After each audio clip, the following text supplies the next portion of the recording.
C'est donc le scénario d'un crime insensé qui se confirme ce matin. Insensé et même express un vendredi dernier, donc à Épinay-sur-Orge dans l'Essonne, puisque le suspect mis en examen est placé en détention provisoire hier soir, a expliqué avoir massacré la jeune Louise dans le but de la racketter pour évacuer une frustration liée à une altercation en jouant aux jeux vidéo en ligne. Il s'est passé seulement une quinzaine de minutes entre le moment où il est sorti de chez lui pour évacuer cette frustration et le moment où il est rentré pour nettoyer ses vêtements à la javel. Deux moments importants dans l'enquête, on l'a appris avec les mots du procureur hier soir. D'abord les policiers qui l'ont retrouvé en faisant du porte-à-porte et en remarquant des coupures sur sa main. Et les témoignages comme celui de sa propre sœur qui le décrivent comme quelqu'un de très violent, Alfred Orange. Toxique et imprévisible, c'est avec ces mots qu'un ancien camarade de lycée le décrit, capable de s'en prendre à d'autres élèves en les mettant à terre, leur infligeant des balayettes. Owen aurait aussi racketté. Ce même élève raconte à RMC s'être fait voler sa carte de crédit à l'époque par le jeune homme dans le seul but de s'acheter des jeux en ligne. Une addiction aux jeux vidéo soulignée hier par le procureur de la République qui décrit de violentes colères après de longues parties de Fortnite. Cet étudiant en BTS pouvait aussi se montrer très violent. Preuve en est, il s'en est pris à sa petite sœur après un différend il y a 2 ans, poussant la jeune femme à déposer une main courante et à faire le choix de couper tout contact avec son frère. Il a passé sa première nuit en prison après être passé aux aveux hier en fin d'après-midi. Devant les enquêteurs, cet homme décrit comme violent et colérique reconnaît le meurtre de la jeune collégienne de 11 ans. Il dit avoir tenté de la racketter, paniqué par ses cris, de lui avoir porté les coups de couteau mortels. Tout serait parti d'une altercation en ligne dans un jeu vidéo. Fortnite, déclencheur d'une colère meurtrière. On s'interroge ce matin avec vous, Martin Cadoré, sur l'impact entre le jeu vidéo et le passage à l'acte du suspect. Dans Fortnite, 100 joueurs s'affrontent jusqu'au dernier survivant dans un monde cartoonesque sans hémoglobine. Le système de jeu est très addictif, crée de la frustration, de la tension avec les autres joueurs. C'est d'ailleurs après une altercation en ligne que le suspect se serait mis en colère. Philippe Battel est psychiatre et addictologue. Chez des sujets qui ont des éléments de personnalité et de développement mental particulière, qui sont dans l'incapacité, par une impulsivité majeure, de gérer une frustration, de gérer le fait de perdre. C'est un jeu qui, bien évidemment, a créé des situations qui sont absolument catastrophiques. Et c'est bien la personnalité du joueur qui est en cause pour le docteur Olivier Fan qui suit des adolescents accros à Fortnite. Moi, j'ai jamais connu d'actes envers des personnes physiques. Ils s'en prennent plutôt à des objets. Ça va pas plus loin que de briser son ordinateur, sa manette. Il y a des millions et des millions de joueurs, mais faut quand même avoir une personnalité très particulière pour en venir à tuer une personne physique. Olivier Fan qui rappelle que les dernières études scientifiques en la matière n'établissent pas de lien de cause à effet entre jeux vidéo et violence. Bonjour Mike. Bonjour Apolline. Mike, soyez le bienvenu. Vous nous appelez parce que vous avez, je crois, un fils qui commence à jouer à Fortnite. Et évidemment, comme de très très nombreux parents de France, depuis hier soir, vous vous dites, voilà, quel est l'impact éventuel de ces jeux sur nos enfants ? Alors oui, évidemment, on met beaucoup en avant le jeu Fortnite là depuis ce qui s'est passé avec malheureusement ce drame. Moi, j'ai un petit garçon de 9 ans, voilà, qui s'est pris de passion pour Fortnite et c'est loin d'être le seul parce qu'en vrai, on s'est rendu compte que tous ses camarades de classe y jouaient. Et à Noël, il a reçu son premier casque avec son micro pour pouvoir interagir avec eux en ligne. Après, à nous, parents, de faire attention à ces choses-là. Par exemple, pardon Mike, oui. mais il a 9 ans, votre fils ? Oui, il a 9 ans. Alors, je ne veux pas exagérer, mais j'imagine que c'est pas le Père Noël qui lui a acheté le casque. Qui choisit ça ? Alors après, bien sûr, avec notre accord et parce bien que sûr vous savez avec une surveillance. Il faut une surveillance de toute façon. Là où je suis d'accord sur le jeu Fortnite, je vais juste redonner la règle. Fortnite alors ça n'existe pas interdit pour les jeux vidéo, mais déconseillé au moins de 12 ans. On est d'accord, complètement d'accord. Il a 9 ans. Et oui. Alors, c'est pas non plus un jeu. On a l'impression qu'on met Fortnite en avant sur un jeu ultra violent, mais qui finalement est quand même un jeu interactif, où il y a un but, il n'y a pas de sang, il n'y a pas de choses très très violentes, comme ça on peut le voir sur GTA. Après, je suis pas un grand connaisseur de jeux vidéo. Alors moi non plus, à part effectivement à travers mes fils, mes frères, mais Mike, pour le coup, moi je m'en remets plutôt aux spécialistes en général, et s'ils ont eux estimé que c'était 12 ans, c'est vrai que peut-être qu'on peut quand même leur faire confiance. Est-ce que ça veut dire quand même à aucun moment vous n'avez eu le sentiment, Mike, que c'était un jeu qui quand même le mettait dans sa bulle ? voilà, tous les jours, on fait très attention à ça et c'est pour ça que je voulais réagir sur l'émission. Il faut avoir quand même une attention dessus. Dès qu'on entend l'enfant commencer à hausser le ton, à commencer à se mettre dans un état de stress ou d'énervement. Et ça lui arrive, Mike ? Ça lui est arrivé et c'est là qu'on dit stop tout de suite. On le laisse pas tout seul dans sa chambre enfermé des heures. Il est où l'ordinateur ? Mike ? Dans le salon et puis de temps en temps dans sa chambre parce qu'il a une petite sœur aussi qui elle aussi a ses dessins animés donc forcément voilà, mais on garde un œil dessus, on fait attention à la communauté avec qui il joue puisque bon, c'est la plupart de sa communauté, c'est sa classe qui eux aussi ont le même âge finalement, donc on se rend compte. Ils sont en quelle classe ? 9 ans, ça veut dire quoi ? Ça veut dire CM2 CM1 voilà, CE2 CM1. Voilà. Mike, honnêtement, enfin, je veux dire, c'est pas à moi de dire quoi que ce soit, mais j'entends, en fait, je vous trouve très tiraillé. C'est-à-dire que je trouve que, en fait, vous dites, quand même, ça m'inquiète, et dans le même temps, effectivement, vous dites, bon, bah, il y est quand même. Ça y est, il est encore très petit. Attention, je prends le temps de temps en temps de rester avec lui, de regarder un petit peu sa façon de jouer. J'aimerais même des fois, moi, apprendre vraiment à bien jouer pour faire des parties avec lui. Bah oui. Mais je me rends compte que c'est assez compliqué pour nous qui sommes un peu dépassés et pas forcément des grands gamers. Mais on voit qu'il passe des bons moments quand même avec ses amis. À partir du moment où ça ne devient pas du stress. Alors justement, vous savez quoi, Mike, c'est la question que je poserai dans un instant, puisque ce sera les 3 minutes pour comprendre. La question, elle se pose une nouvelle fois après le meurtre de la jeune Louise en Essonne, parce que le meurtrier présumé, et c'est ce qu'en a dit le procureur hier, explique avoir été pris d'un accès de violence après une partie manquée du jeu Fortnite. Bonjour Annelise Ducandin. Vous êtes médecin, vous êtes spécialiste des jeunes surexposés aux écrans. Vous avez entendu Mike à l'instant, auditeur qui nous appelait, père d'un jeune garçon de 9 ans qui commence à se passionner pour Fortnite, et lui-même, on le sentait en grande difficulté sur le message qu'il voulait lui-même assumer. Est-ce qu'il faut offrir ces jeux, les encourager, donner un casque ? Est-ce qu'à l'inverse, ce jeu peut entraîner son fils dans une forme de solitude ou même d'addiction ? Première question, est-ce que pour vous, les jeux vidéo rendent violents ?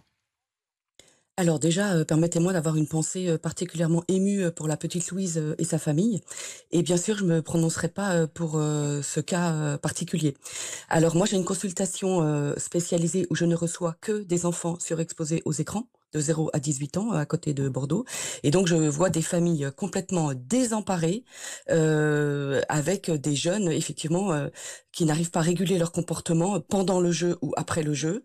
Et vous utilisez le terme addiction aux écrans, et je vous en remercie, parce que ça fait consensus de plus en plus pour les professionnels qui s'occupent d'enfants et qui sont confrontés à ces situations, et aux familles.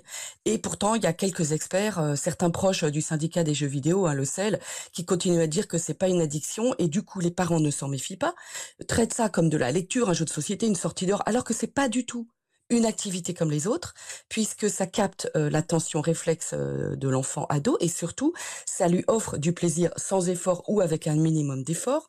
On le sait, ça stimule le circuit de la récompense, le cerveau fabrique de la dopamine, et comme il y a une forme de tolérance et d'habituation de la dose, en fait l'enfant réclame de plus en plus de jeux vidéo pour avoir la même dose de plaisir. Sinon, ça crée de la frustration ? Alors, exactement. Ça crée un manque, une frustration, et j'en veux pour preuve que la quatrième édition du baromètre des addictions chez les jeunes, menée par Ipsos pour la Massif, dit que avec les écrans, il y a une perte de contrôle liée à l'utilisation des écrans, et que on a plus de 68% des 16-30 ans qui jouent plus de 6 heures par jour à des jeux interactifs. Mais est-ce que ça veut dire, docteur, que pour vous, c'est les jeux vidéo ou c'est les écrans ? Alors, ça aussi, on nous oppose. Il y a vraiment 2 mouvements en France, ceux qui essayent d'alerter sur ce qu'on voit tous les jours, et ceux qui n'arrêtent pas de banaliser et de rassurer, d'innocenter les écrans. Mais le contenu qu'on regarde, il est sur écran, il faut arrêter de différencier les deux. Et puis, si vous voulez, évidemment, s'ils regardent Public Sénat ou un cours de mathématiques, ça n'a pas le même effet que Fortnite. Non, tout à fait. C'est-à-dire qu'il ne le regardera pas, d'ailleurs. Mais exactement, il faut aussi... C'est la question de l'addiction. Enfin, c'est-à-dire, le jeu lui-même crée, et il a ses propres ressorts d'ailleurs, pour créer une forme d'addiction. C'est-à-dire que quand vous finissez une partie, vous êtes immédiatement plongé dans une autre. Donc ça ne s'arrête jamais au fond. Alors, le jeu Fortnite est un des jeux les plus addictifs au monde. Les parties Battle Royale particulièrement, ça dure 10 minutes. Vous êtes 100 lâchés sur une île et vous devez tuer en 10 minutes les 99 personnes autres joueurs. C'est hyper excitant, hyper captant, riche, dans un monde merveilleux. Il y a des parties donc extrêmement rapides, comme je l'ai dit. Vous avez des missions, des tournois dans une équipe et au début c'est gratuit. Et donc le jeune avait une excitation permanente avec des systèmes de récompense aléatoires. C'est très très très très addictif. Et puis, il n'y a pas que le côté... Enfin, si vous voulez, même s'ils regardent autre chose que quelque chose qui est addictif, les gamins s'isolent souvent tout seuls dans leur chambre plusieurs heures par jour, puisqu'on sait que les collégiens passent 8h30 en moyenne de temps d'écran par jour, quand c'est pas la nuit. Collégien. Et forcément, ça a déjà une incidence. Docteur, ils sortent pas, ils font du sport, etc. Docteur, j'ai une dernière question. Qu'est-ce que vous dites à Mike? Mike, il dit, mais moi, mon fils, pour l'instant, c'est plutôt sympa. Et je comprends d'ailleurs, il lui-même, il ne sait pas quoi décider. Il dit, voilà, il a quand même des bons moments. On voit qu'il est content avec ses copains. On contrôle à peu près avec qui il joue. Et son fils est donc, il a dit, en CE2, CM1. Alors, effectivement, il y a des enfants qui ont une activité qui est absolument sans risque pour eux. C'est 1 heure le samedi, 1 heure le dimanche, avec des jeux vidéo adaptés à leur âge. S'il vous plaît, les parents, regardez la classification PJ. Un gamin de 12 ans doit pas jouer à GTA, qui est hyper violent avec de la maltraitance sexuelle sur les femmes. Fortnite, c'est 12 ans. Ben, quand on a 7 ans, on joue pas à Fortnite. Donc, on doit faire un planning. Parce que sinon, le gamin, il tanne les parents tout le temps, encore, et là. Donc non, tu sais, c'est de 16h à 17h, sauf exception. On encourage les parents à jouer avec l'enfant. Pourquoi pas? Mais il faut quand même le limiter. Et nous, on propose pour les collégiens 1 heure le samedi, 1 heure le dimanche. Que le et pas la semaine. Que le cadre soit avec un planning. précis, décidé et effectivement qu'il n'y ait, qu'on n'y déroge pas, que ça reste dans ce cadre-là. Merci Anne-Lise Ducanda d'avoir donné tous ces conseils, cette analyse ce matin. Vous êtes médecin spécialiste des jeunes donc surexposés aux écrans. Bonjour Alexandra. Bonjour. Et vous êtes aide-soignante. Vous vouliez réagir parce que vous-même vous êtes maman et depuis hier soir beaucoup de parents se posent la question des jeux vidéo pour leurs enfants. Exactement. En fait, les jeux vidéo les transforment. On peut avoir des petits anges et quand ils jouent à Fortnite, ça devient des démons en fait. Il a quel âge votre fils? 13 ans. 13 ans. Oui. Et vous constatez quoi? Vous voyez quoi? Alors, moi, je vois pas parce que j'y connais pas grand-chose, mais c'est les mots, en fait. C'est les insultes, c'est des mots, je ne pensais même pas qu'un enfant de 13 ans pouvait connaître ce genre de mots. Et vraiment, ça les transforme. En fait, il s'énerve, il se met en colère devant le jeu. Oh, totalement. Qu'est-ce que vous faites? Totalement. Qu'est-ce que vous faites, Alexandra? Je coupe la Wi-Fi. Ouais, très bonne technique, radicale. Mais voilà. Et mais bon, après, ils arrivent à y jouer quand même sur d'autres, sur leur téléphone. Mais j'interviens plein de fois en me disant tu ne peux pas avoir ce genre de propos. Ce n'est pas acceptable. Vous avez entendu, Alexandra, ce que disait tout à l'heure la médecin? Elle disait en fait, l'idéal, c'est de fixer un cadre. C'est-à-dire, en fait, le problème, c'est que le jeu lui-même crée à son propre mécanisme de ça ne s'arrête jamais. En fait, une partie va en entraîner une autre.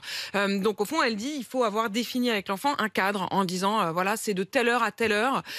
Et même si tu es au milieu d'une partie, même si, en fait, on coupe à l'heure où on a dit qu'on couperait. Est-ce que vous y arrivez? Alors, ça, c'est difficile quand même. C'est difficile parce qu'étant aide-soignante, j'ai des horaires un peu décalés. Vous n'êtes pas toujours là, ouais. Je suis pas toujours à la maison quand mon enfant joue. Donc, et il a un grand frère de 6 ans, son aîné. Fortnite n'était pas aussi développé et il jouait à la PlayStation, mais les violences verbales n'étaient pas autant développées. Et vraiment, oui, je pense que oui, ça les rend très méchants. Ouais. Ça les rend carrément méchants. Il y a eu des moments où vous étiez inquiète, Alexandra, face à l'attitude de votre fils? Ah oui, mais d'ailleurs, je lui dis régulièrement, parce qu'il joue avec ses copains d'école, de sport, mais je lui dis, je ne sais même pas comment ils font pour encore te parler avec les propos que vous pouvez avoir. Après, il me dit, c'est dans le jeu. C'est dans le jeu. Bon, donc il fait la limite.